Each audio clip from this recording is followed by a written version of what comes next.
इतकी प्रभावी आणि इतकी चांगली भाषणं झाल्यानंतर खरं तर त्याला अध्यक्षीय समारोपाची गरज नाही. पण काही गोष्टी ज्या अशा वेळी सांगितल्या जाणं आणि ज्या गोष्टींवर आपल्यापैकी प्रत्येकानं मनातून विचार करणं आवश्यक आहे, त्या गोष्टींचा उल्लेख करणं या ठिकाणी मला आवश्यक वाटतंय. हे पुस्तक प्रकाशित झालं. या पुस्तकामध्ये माझा बीजलेख आहे. त्या लेखातला माझा अपराध मी सांगून टाकतो. सामान्यपणे बीजलेख हे लिहून आणले जातात. मी लिहिलं नाही, मी जे बोललो ते प्रमोदने लिहून घेतलेलं आहे. या लेखांमध्ये बहुतेक लेखकांनी गांधीजींवर टीका केलेली आहे. लेखकांनी टीका केली आहे म्हणजे स्पष्ट शब्दात सांगायचं तर ललित लेखकांनी टीका केली आहे, वैचारिक लेखकांनी टीका केली नाही. ललित लेखकांचा महाराष्ट्रातला वर्ग कोणता होता? फार स्पष्ट बोललं पाहिजे काही गोष्टी. ललित लेखकांचा महाराष्ट्रातला मोठा वर्ग ब्राह्मण जातीतला होता, उच्चवर्णीय होता. तो एकतर सावरकरवादी होता किंवा गांधींचा विरोधक होता. हे सगळे गांधींना न्याय देऊ शकत नव्हते. मोठ्या लेखकांची नावच घ्यायची तर वि. स. खांडेकर समाजवादी होते. आचार्य अत्र्यांनी तर गांधीजींची टिंगल करण्याची एकही संधी सोडली नाही. नासी फडक्यांना राजकारणाची आणि समाजकारणाची कर्तव्यच नव्हतं. त्यांचा नायक आणि नायिका एकमेकांना भेटले की त्यांचं सारं संपून जात असे.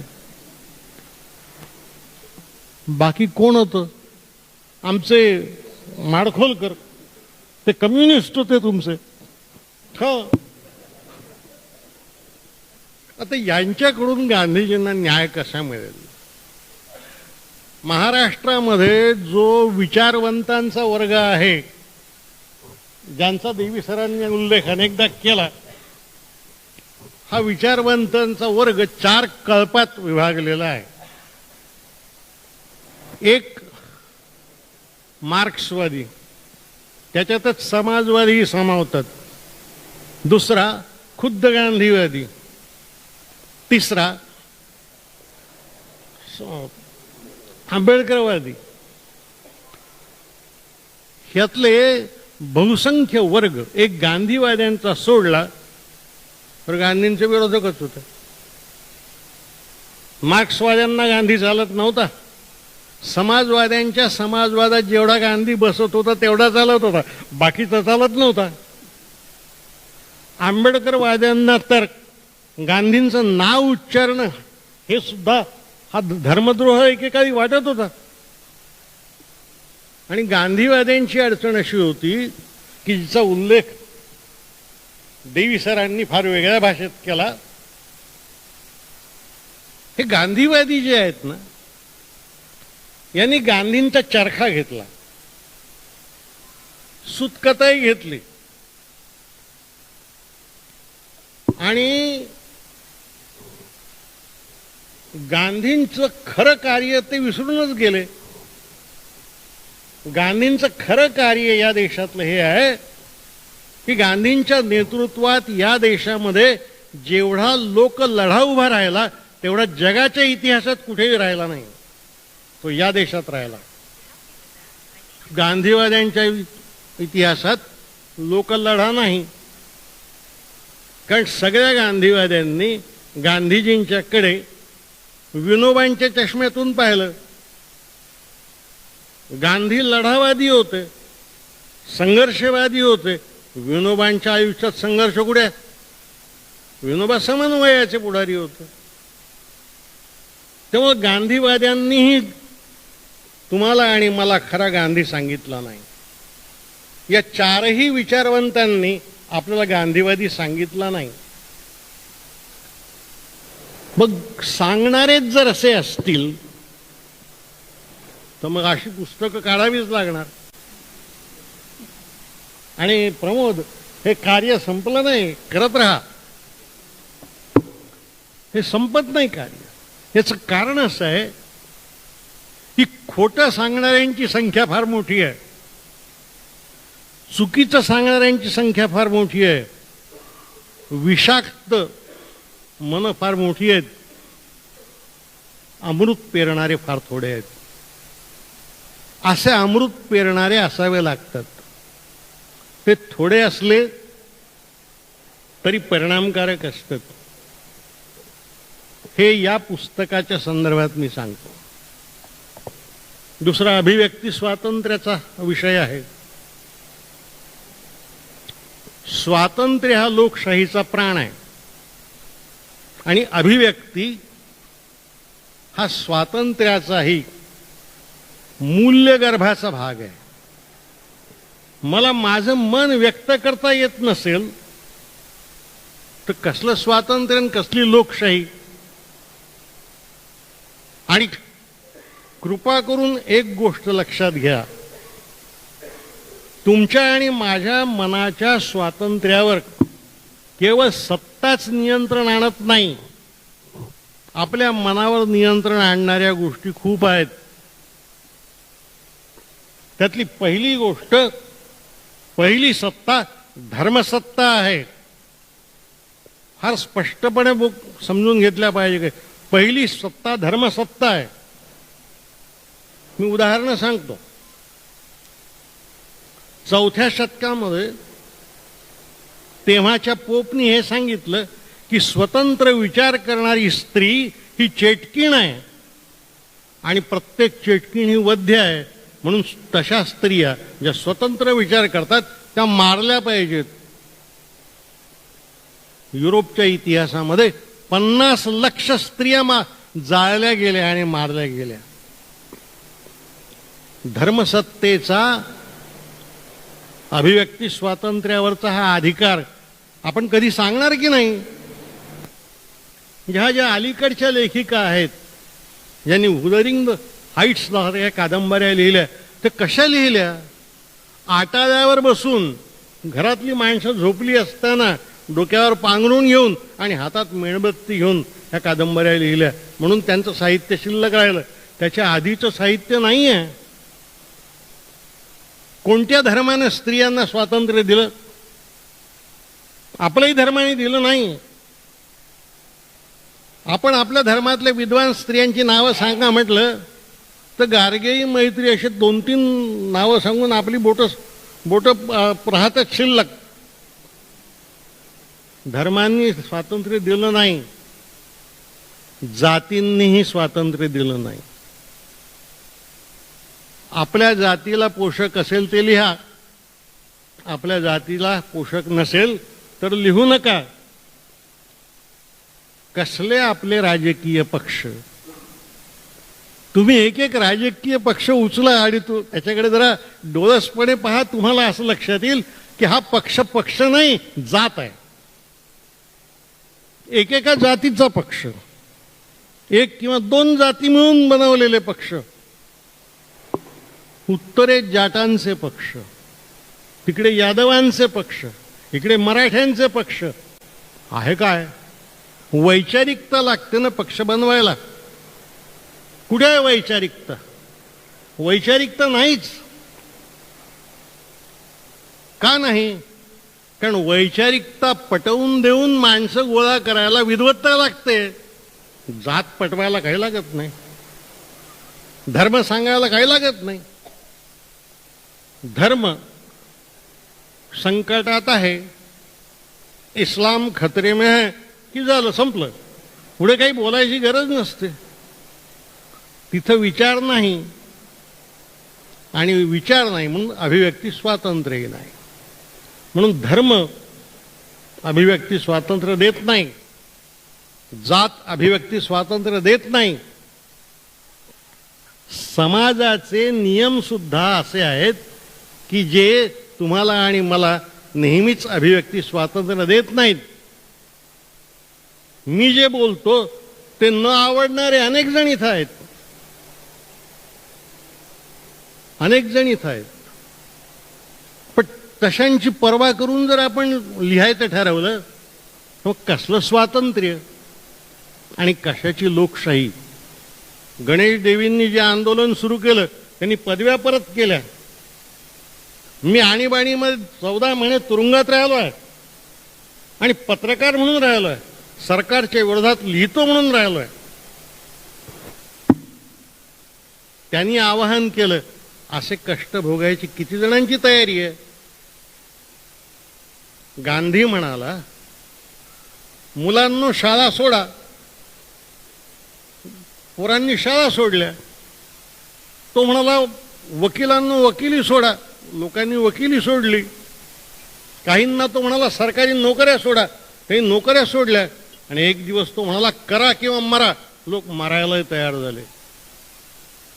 ज्या माणसाच्या शब्दाच्या मागे त्याच्या आयुष्याचं तारण उभं असते त्याच्या शब्दाला मंत्राची किंमत येते. ती गांधीच्या शब्दामध्ये होती. म्हणून देश त्याच्या मागे गेला. कोणाच्याही मागे लोक जात नाहीत. जो करतो त्याच्या मागे लोक जातात. मात्र जो जातो त्याची दिशा योग्य पाहिजे. देवी सर म्हणाले, फॅसिझमच्या विरोधातली दिशा पाहिजे, नाझिझमच्या विरोधातली दिशा पाहिजे, हुकुमशाहीच्या विरोधातली दिशा पाहिजे, धर्मांधतेच्या विरोधातली दिशा पाहिजे. एक गोष्ट या ठिकाणी आणखी लक्षात घ्यायची की धर्म आणि राजकारण जेव्हा एकत्र येतात तेव्हा ते नुसते क्रूर होत नाहीत, हिंस्त्र होतात. हिंस्त्र होतात. जगामध्ये 14,000 लढायांची इतिहासात नोंद आहे. त्या 14,000पैकी 12,500 लढाया धर्मासाठी झाल्या. त्या जे मेले त्यांना आम्ही धर्मवीर म्हटलं. अरे काय प्रकार आहे हा. किती माणसं मारली धर्मांनी. धर्मांनी माणसं मारली, जातींनी माणसं मारली. मग देवी सरांनी 43चा आकडा सांगितला. एकट्या गुजरातमध्ये 23 विचारवंत मारले गेले ना. 23 विचारवंत. किती संपादक काढून टाकले या काळात.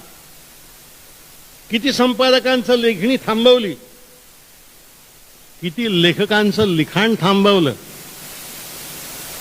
किती प्रकाशकांवर दडपण आणली. मी ज्या वर्तमानपत्रात काम करत होतो त्या वर्तमानपत्रामध्ये एकेकाळी मी सरकारच्या विरोधात लिहित होतो. फार कठोर लिहित होतो. पण पुढे लक्षात असं आलं की मालक अडचणीत येतात आपल्या लेखनामुळे. त्यांच्या जाहिराती बंद होतात. मग त्यांच्या जाहिराती बंद झाल्या आणि ते अडचणीत आले की मग ते संपादकावर अडचणी बंधनं आणतात. देवी सर, मी 1962 साली संपादक झालो आणि ते वर्तमानपत्र एका आदिवासी समाजाला वाहिलेलं होतं त्यांच्या प्रश्नांना. 62 पासून 2020 पर्यंत मी संपादक आणि पत्रकार म्हणून काम केलंय. पण मला अभिव्यक्ती स्वातंत्र्याचा खरा अर्थ अजून समजला नाही. अतिशय स्पष्ट शब्दात सांगतो, अरे हे अभिव्यक्ती स्वातंत्र्य आहे कोणाचं? मालकाचं आहे, संपादकाचं आहे, स्तंभलेखकाचं आहे, वार्ताहराचं आहे, वाचकांचं आहे की जाहिरातदारांचं आहे? एकेकाळी जाहिराती पहिल्या पानावर यायच्या नाहीत. आता पहिल्या पानावर बातम्या येत नाहीत. आणि आता बातम्या आणि त्याही खऱ्या बातम्या शोधाव्या लागतात. कधीही उद्योगपतींचे फोटो आम्ही छापले नाहीत. पण आता अदानी, अंबानी आणि मोदी यांच्या चर्चा छापून येतात, त्यांचे फोटो छापून येतात आणि पुष्कळदा तू तू रागवू नकोस पुष्कळदा त्या चर्चेत संपादक सहभागी झालेले असतात. आता याला काय म्हणायचं? कोणाचं स्वातंत्र्य आहे? पूर्वी स्त्रियांना स्वातंत्र्य नव्हतं, मला सांगा माणसांना तरी कुठं स्वातंत्र्य होतं? खरं आहे हे, रणजितचा राग बरोबर आहे. कुठं दलितांना स्वातंत्र्य होतं? कुठं आदिवासींना स्वातंत्र्य होतं? त्यांच्या वाट्याला उपेक्षेखेरीज झालं काय दुसरं? काही आलं नाही. पण त्यांच्यात नेतृत्वही नव्हतं, तेव्हा त्यांच्या बाजूने आवाज उठवणारे कोणी नव्हतं. त्यामुळे ते जंगलात मेले, हे शहरात मेले. कधीतरी फार स्पष्टपणे काही गोष्टी तुम्ही आणि आम्ही समजून घेतल्या पाहिजे, आपले दोष सुद्धा समजून घेतले पाहिजेत. मी मगाशी म्हणालो, खांडेकरांपासून अत्र्यांपर्यंत जे लेखक, या लेखकांनी न्याय कोणाला दिला? पण आम्ही मात्र त्यांना डोक्यावर घेतो. अरे ज्यांनी समाजाला न्याय दिला, त्या गांधींविषयी विनोबांनी लिहिलं, आचार्य जावडेकरांनी लिहिलं, पण त्यांचं नाव कोण घेतं? किंबहुना देवी साहेब, आपण त्यांना लेखक तरी समजतो काय? साने गुरुजी, त्यांना लेखक तरी समजतो काय? त्यांना लेखक विषयक समजत नाही. त्यांना आम्ही गांधीचे प्रचारक म्हणतो. अरे वा रे वा, गांधींच्या बाजूने लिहिलं तर प्रचारक, आणि काहीच न लिहिता नुसत्या चिवकावीच्या गोष्टी लिहिल्या तर तुम्ही ललित लेखक. हा काय प्रकार आहे? कधीतरी साहित्यात सुद्धा काही गोष्टींचा स्पष्ट विचार केला पाहिजे. मी काही फार मोठा साहित्यिक नाही, मी स्वतःला साहित्यिक कधी म्हणवूनही घेतलं नाही, पण मला एक गोष्ट अलीकडे फार जाणवायला लागली आहे. ती काही लोकांना वाईट वाटेल, पण सांगून टाकतो. जी कविता समजत नाही तिला काव्य म्हणायचं. जी कविता समजत नाही तिला काव्य म्हणायचं, आणि जी सहज समजते आणि आपली वाटते तिला गीत म्हणायचं. ते गीतकार, हे कवी. कवी कोण? तर जे समजत नाही ते. मी नावं नाही घेत मुद्दाम, कारण दोन्हीकडे माझे मित्र आहेत. काय प्रकार आहे आपला? किती काळ आपण लेखकांना, नेत्यांना दोषी धरणार आहोत? अरे यांना आपणच तर निवडून दिलं. जे आपल्यावर आज अन्याय करतायत त्यांना निवडून कोणी दिलं? त्यांना आपणच निवडून दिलं ना. आणि का निवडून दिलं?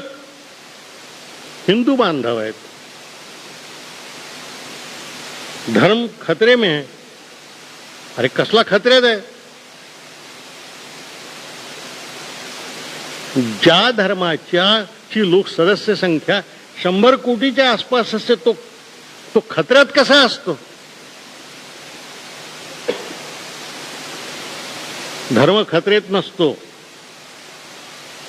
धर्म ज्यांची सत्ता टिकवतो, त्यांची सत्ता जरा खतऱ्यात आली की मग ते या भाषेचा वापर करतात किंवा मिळवण्यासाठी तरी वापर करतात.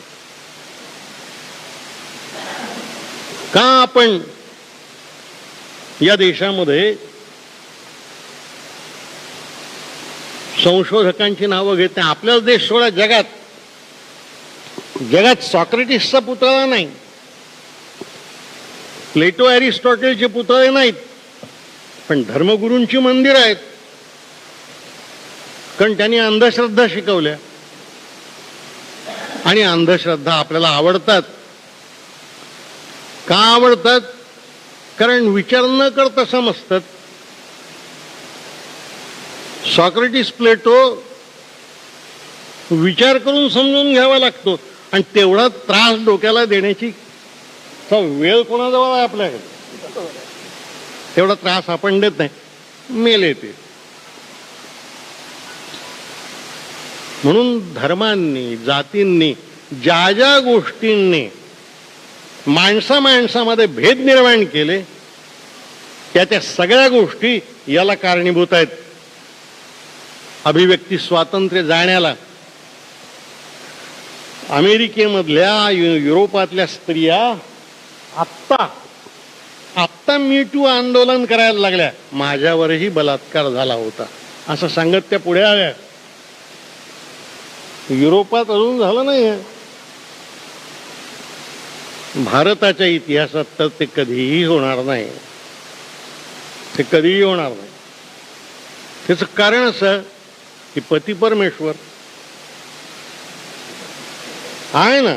आपल्याकडे नवऱ्याला नवरदेव म्हणतात, तिला काय म्हणतात? तिला नुसतंच नवरी म्हणतात.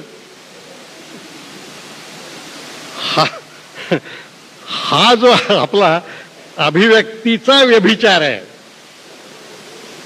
हा सुद्धा कधीतरी थांबवला पाहिजे ना. कधीतरी तुमच्या माझ्या समाजाचं या जाती धर्मानं राजकारणाशी हातमिळवणी करून जे नुकसान केलंय त्याचं काय? त्यांनी हे सगळं मारलं. मुलायम सिंगांच्या पक्षात कोण? तर यादव. तिकडे अकाली दलात कोण? तर शीख. अरे का आहे का प्रकार? इकडे राष्ट्रवादी काँग्रेसमध्ये कोण? ते पवार, चौहान. ते 96 कुळी, 96 कुळीच्या खालचे नाही.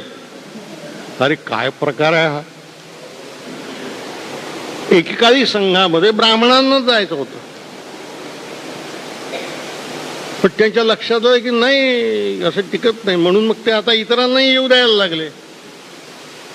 एकदा जॉर्ज फर्नांडिसनं मी म्हणालो, ते जेव्हा बीजेपीत गेले आणि मंत्री झाले तेव्हा म्हटलं, संघाने जर ख्रिश्चनांना प्रवेश दिला तर एक दिवस तुम्ही चड्डी नेसून तिथं सुद्धा जाल. त्यावर ते काही बोलले नाहीत, पण भयंकर मनातून संतप्त झाले होते. ही समाजवाद्यांसारख्या आणि ती जॉर्ज सारख्या लढाऊ समाजवाद्यांसारख्या माणसाची मनस्थिती आहे. ही मनस्थिती ओलांडून पलीकडे जाणं आणि ह्या शक्तीशी लढा देणं ही सोपी गोष्ट नाही. तुरुंगात जाणं ही साधी गोष्ट नाही. मी गेलो आहे म्हणून सांगतो. तुरुंगात 13 वर्ष गांधी तुरुंगात, 11 वर्ष नेहरू तुरुंगात, 10 वर्ष सरदार तुरुंगात, 11 वर्ष मौलाना तुरुंगात. घरापासून दूर, घरं तुटली, दारं तुटली, नातेवाईक मरून गेले, काहींच्या स्त्रिया गेल्या, त्यांना अखेरचं दर्शनही नाही घेता आलं त्यांचं. टिळकांचा मुलगा गेला. अरे, आणि किती जण त्या लढ्यात मरण पावले. कस्तुरबांचा मृत्यू तर तुरुंगातच झाला.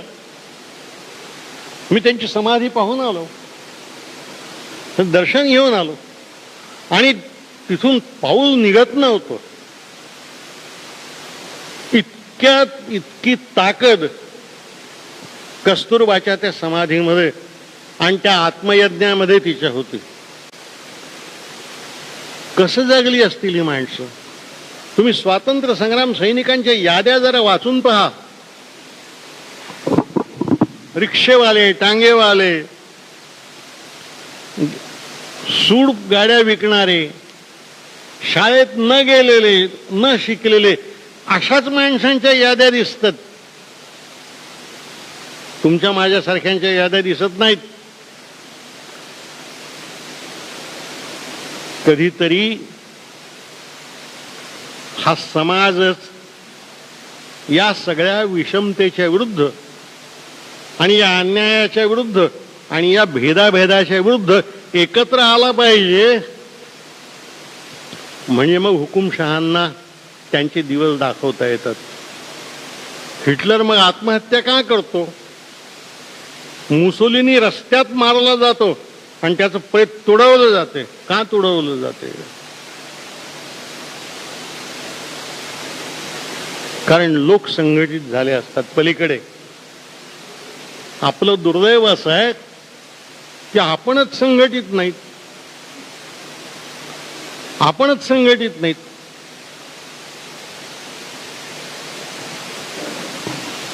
तुमचा आणि माझा खरा अडचणीचा प्रश्न कोणता आहे माहिती आहे? आपण एकमेकांचा परिचय करून घेत नाही कधी. तुम्ही कोण आहात असं मी जेव्हा यांना विचारतो तेव्हा मला हे कोण आहेत हे माहीत नको असते. त्यांची जात मग हवी असते. ज्या समाजामध्ये माणसं जातीमुळं धर्मामुळं ओळखली जातात त्याचं कसलं सामाजिक ऐक्य आणि त्याचं कसं राजकीय ऐक्य. आणि समाज असा फुटलेला तुटलेला असणं याच्या इतकी तर राजकारणी माणसांना आवडणारी गोष्टच कोणती नाही. त्यांना तर समाज तुटलेलाच पाहिजे. जेवढा समाज तुटेल जेवढी आमची जात अन्यवर्जित होईल तेवढं ठीक आहे. म्हणून जातींचे पक्ष आहेत. आपण लक्षात घ्या या पक्षांची ध्येय धोरणं सुद्धा विचारांनी ठरत नाहीत. जातींच्या हितसंबंधांकडे लक्ष देऊन ठरतात. कधीतरी हे संपलं पाहिजे. कधीतरी हे संपलं पाहिजे. हे संपवण्याचं आव्हान देशासमोर फार क्वचित येते. ते ब्रिटिशांच्या काळामध्ये गांधीजींनी आणलं आणि तुम्हाला मला दिलं. तेव्हा समाज एकत्रच होता. आपापले जाती धर्म सांभाळून होता पण त्या झेंड्यासाठी एक होता. मरत होता. दुसरं जयप्रकाशांच्या काळात आलं. 1 लाख 1.5 लाख लोक तुरुंगात होते. पक्ष विसरले होते. जात विसरले होते. आता पुन्हा ते आव्हान आलं आहे. फक्त ते आव्हान ओळखणं आणि त्या आव्हानाला तोंड देणं त्यासाठी आपले क्षमता वाढवणं एवढाच महत्वाचा भाग आहे. ते आपण जर करणार नाही तर पुढला काळ आपली पोरं सुद्धा आपल्याला क्षमा करणार नाहीत. कारण तेव्हाचे लोक म्हणत होते आम्ही हे स्वातंत्र्य आमच्यासाठी नाही मिळवलं, आम्ही पुढल्या पिढ्यांसाठी मिळवलं. तसं हे स्वातंत्र्य राखायचं असेल तर पुढल्या पिढ्यांसाठी राखायचं आहे. आपले तर काय दिवस आता झालेच आहेत बहुतेक. आपलं काही फारसं नुकसान व्हायचं नाही. जे व्हायचं ते होऊन गेलं आहे. पण पुढल्या पिढ्यांच्यासाठी हे होणं आवश्यक आहे. आणि यासाठी हे लढे महत्वाचे आहेत. ज्या दाभोळकर कलबुर्गी पानसरे यांचं नाव घेतलं गौरी, मी या सगळ्यांना ओळखत होतो. माझी व्यक्तिगत मैत्री होती. का मारले गेले? कशासाठी मारले गेले? कुणीतरी सांगत होतं की अंधश्रद्धा ठेवू नका. अरे तू काही समाजाचं नुकसान करत होता का? पण मी तुम्हाला सांगतो हे आजचं नाही आहे. हे आजचं नाही आहे. आपल्या समाजानं ज्ञानेश्वरालाही समाधी घ्यायला लावली आणि तुकारामाला विमानाला असं सांगितलं. कुठून आलं? काही आलं बिलं नाही. आपणच पाठवलं.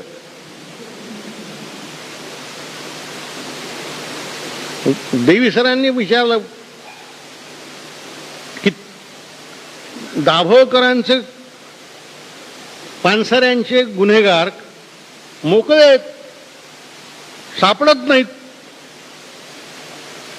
मी पुण्याच्या एका सभेत बोलत होतो. दाभोळकरांच्या हत्येच्या निषेधाची सभा होती. एक दलित मुलगी बोलली, फार स्पष्टपणे बोलली. ती म्हणाली अरे सापडणार कसे? हे तर यांच्याच घरात लपले आहेत. जे मारणारे आहेत त्यांच्याच घरात ते दडलेले आहेत. ते सापडणार कसे? ते सापडणार नाहीत. ते सापडणार नाहीत. ते तसेच राहणार आणि ते पुन्हा पुन्हा गांधींचा खून करत राहणार. गांधी मरून गेला, पण परवा त्याच्या पुतळ्याला गोळ्या घालून पेढे वाटले काही लोकांनी. हा भयानक प्रकार आहे. पुतळ्याला गोळ्या घालून पेढे वाटले. आणखी एक गोष्ट सांगून टाकतो देवी साहेब, तुम्ही आणि आम्ही आजपर्यंत न्यायालयांकडून तरी अपेक्षा करत होतो. आता न्यायालय सुद्धा फारशी स्वच्छ राहिली नाहीत, अजिबात स्वच्छ राहिले नाहीत. आपल्या सर्वोच्च न्यायालयासमोर एक प्रतिज्ञापत्र आहे की आजपर्यंत या देशात जे सरन्यायाधीश झाले सर्वोच्च न्यायालयाचे त्यातले निम्मे भ्रष्ट होते. पण ती केस घ्यायला ते न्यायालय अजून तयारच होत नाही चर्चेला. तुम्ही नागपुरामध्ये जस्टिस लोयाचा खून झाला, त्या खुनाचा तपास करणाऱ्या हेमंत टकलेने जे पुस्तक लिहिलं आहे त्यात नागपुरातल्या सगळ्या न्यायाधीशांची नावं लिहिली आहेत. निरंजन टकले, सॉरी, नागपुरातल्या सगळ्या उच्च न्यायालयाच्या न्यायाधीशांची आणि एका सरन्यायाधीशाचं नाव दिलं आहे सर्वोच्च न्यायालयाच्या. पण ते न्याय देतात आणि आपण ऐकतो. आपली न्यायालय ही न्यायालय नाहीत. ती सत्तेकडे पाहून न्याय देणारी आहेत. म्हणून आजपर्यंत जे दंगे झाले, आजपर्यंत ज्या हाणामाऱ्या आणि खून झाले,